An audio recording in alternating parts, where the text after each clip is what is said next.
So a friend of mine gifted me 2K and I decided to go to the market with it. Let's see what I got.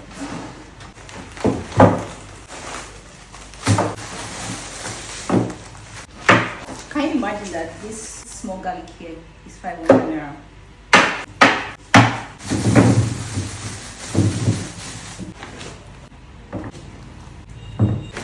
One bucket of rice, another bucket of rice. I got native broom. 3, 1 basket of tomato. This is pepper. Some pepper pack. Disposable cup, salads, butter, vegetable oil, and Knorr seasoning cubes. What do you guys think? Was it 2K worth spending?